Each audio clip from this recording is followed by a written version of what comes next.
Hey guys, what's up? It's me, Paige here, once again with another video for you guys. And if you did not see, someone actually leaked the X-Men Apocalypse trailer. It was about a day ago, but I've just got around to making this video now, sorry. And I'm just going to go through, similar to what I did with the Suicide Squad trailer, as well as the Deadpool trailer. I'm going to do the top 5 moments from those trailers. So if you do go to enjoy the video, make sure to leave a like, leave any comments, and subscribe if you are new. I will leave that trailer linked in the description below, so you can go check that out.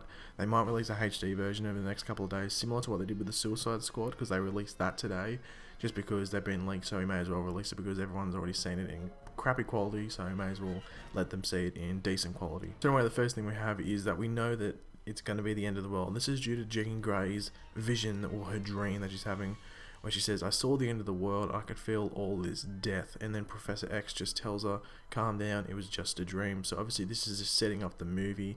Obviously it's probably not going to be at the beginning of the movie, might be a bit into it, but at least it's setting up the trailer to describe what the movie's going to be like. And following this, we also get a brief introduction to Apocalypse and a tiny bit of his backstory.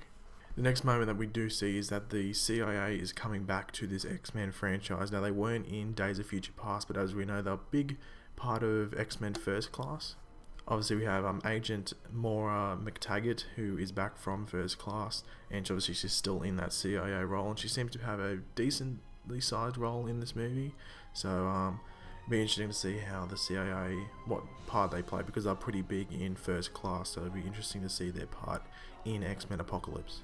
At number 3, we have essentially what Apocalypse's plan is going to be within this movie. Now, we get a quote from him, which is, "You are all my children, and you're lost because you follow blind leaders.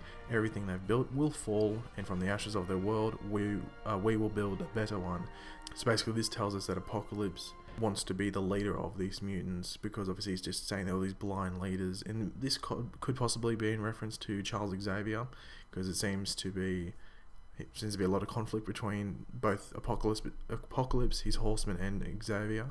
And obviously we do see a scene in that trailer where essentially it's Storm, Magneto, Apocalypse, Psylocke. We do see her suit as well. That's played by Olivia Munn, or Munn, I can't remember how you pronounce her name. And also we have, I think it's the Angel. I think it's Angel, it might be Archangel, one of the two. And then we see Magneto essentially under the control of Apocalypse, because all these people are under the control of Apocalypse draw Professor Xavier towards him. And then we do see a scene with Professor Xavier's eyes going really black, as if he's being controlled as well. Next up is a bit of a weird one, because I'm pretty sure at the end of Days of Future Past, like, Magneto was sort of a bad dude again.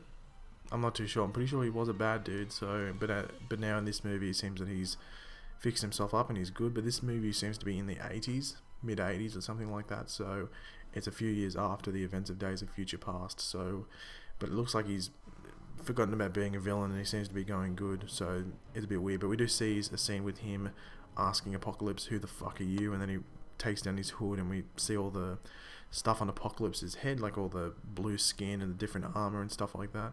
Now, Apocalypse is meant to be bigger, but I think he's roughly the size of the Hulk, I guess you could say. But I think they've just done this just to make it a bit more realistic, I guess you could say. I don't mind it. I don't think you can really complain about it. I think it just makes it a bit more believable, even though it is a made-up fiction story. But you like to relate to it in some way. And at number 1, we have Charles Xavier, or Professor X, finally being bald. Now, from my memory in the comics, he never had hair. He's always been bald in the comics, so it'll be interesting to see how they portray that he gets how he loses his hair in the movie, or maybe he just decides to shave it because the helmet goes on easier. Who knows what they're going to do, but it was pretty cool to finally see him bald, at least the James McAvoy version. And I think it's just a nice little thing to impress the fans, to make the fans happy at Comic-Con. So I don't know where that will be in regards to the movie timeline. So pretty cool to see, and I think it was probably the top moment in that trailer.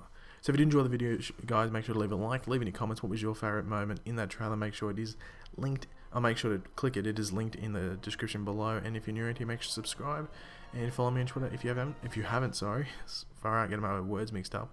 That link will be in the description below. And I will catch you on the next video. Goodbye.